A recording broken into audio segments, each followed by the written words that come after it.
Egunon guztioi. Eskerrik asko etortzeagatik eta lehenengo eta behin eskerrak eman nahi dizkiot San Telmo Museoari hemen gu hartzeko ahalegina egin duelako. Eta ongi etorria egin nahi diet baita ere hemen direlako Josean Muñoz, gure saileko kultura sailburu ordeari, eta gaur gurekin dira eta aipatu nahi ditut Txomin Badiola artista, Pello Irazurekin etorri dena, eta Jose Julián Bakedano, Leopoldo Zugaza jaunarekin etorri dena. Ongi etorriak zuek ere. Oso egoera berezia bizi izan dugu, aurreko hilabeteetan, COVID gaitzaren eraginez, kulturgintzaren arlo guztiak jo dituen egoera bat izan da, eta ez dakit noiz eta nola aterako garen egoera honetatik. Garrantzitsua da, momentu hauetan, kulturari duen balioa aitortzea, eta kultur sorkuntzari duen garrantzia ematea.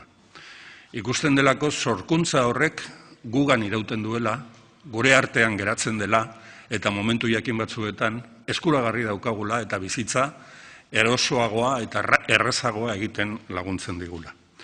Baina egoera honetan ezin genuen alde batera utzi gure ikusizko arteetan eta arte plastikoetan daukagun ebenturik garrantzitsuena, eta da gure artea sariena.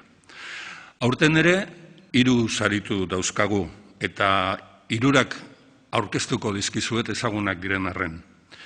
Lehenengo saria, ibilbide artistikoa aitortzeko modalidadeari dagokiona, Pello Irazu Mendizabalentzat da.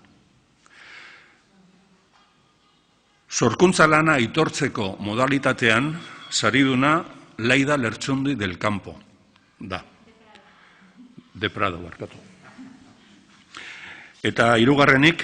Arte plastiko eta ikusizkoen arloan agenteek egiten duten lana aitortzeko dagoen sarian, Leopoldo Zugaza Miranda jauna da sariduna. Zorionak, 3 eta eskerrik asko etortzeagatik. Gaur egingo dugu sarien anuntzioa eta sari emate ekitaldia udazkenean egingo dugu Bilbon Guggenheim Museoan. Gure artea sariek 2 helburu nagusi dituzte. Lehenengoa da arte plastiko eta ikusizkoen arloan Euskadian egiten ari den lan bikaina azpimarratzea eta saritzea. Askotan nabarmendu dugu eta kanpoan ere nabarmentzen dute Euskadin arte plastiko eta ikusizkoen arloan agenteek eta sortzaileek egiten duten lana bikaina dela, eta beraien obraren lana ere bikaina dela. Eta lan horrek, kanpokoa ez ezik, barruko aitorpena eta onespena ere behar ditu. Maila handiko sortzaile hauek kanpoan duten prestigioa aitortzeaz gainera, sari hauen bitartez Euskal erakundeek Euskal gizartearen onespena eta aitorpena egin nahi diegu. Eta 2. helburu bat ere badute sari hauek. Eta 2. obra hori da artistak ezagun egitea, baina batez ere beraien sorkuntza lana ezagutaraztea. Jendeak ikusgarri izan ditzan, eskuragarri izan ditzan eta haien berri izan dezan. Eta egun batez edo 2 egunez hedabideetan dagokien tokia hartezaten. Los 2 objetivos fundamentales de los premios Gure Artea son los Gure Artea, que son los premios más importantes que tenemos en Euskadi en el ámbito de las artes plásticas y visuales. Los 2 objetivos principales son reconocer el trabajo de artistas, creadores y agentes y hacerlo más visible. Es decir, reconocer y dar a conocer.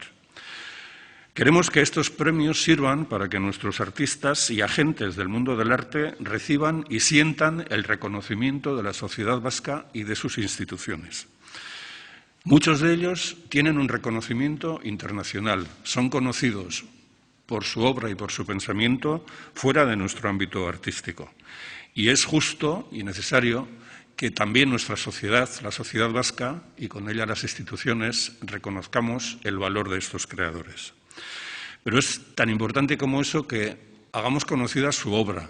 Y uno de los objetivos de estos premios es que su obra sea reconocida y conocida por parte de la población en general.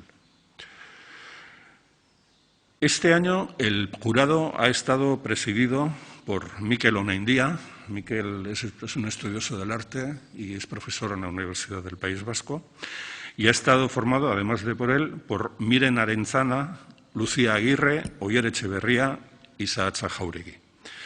Eta ondo iruditzen bazaizu, Mikel, zure esku uzten dut orain ekitaldia, banan sarrera egin dezazun, arrazonamentuak egin ditzazun, da hitza eman diezaiezun sarituei. Eskerrik asko.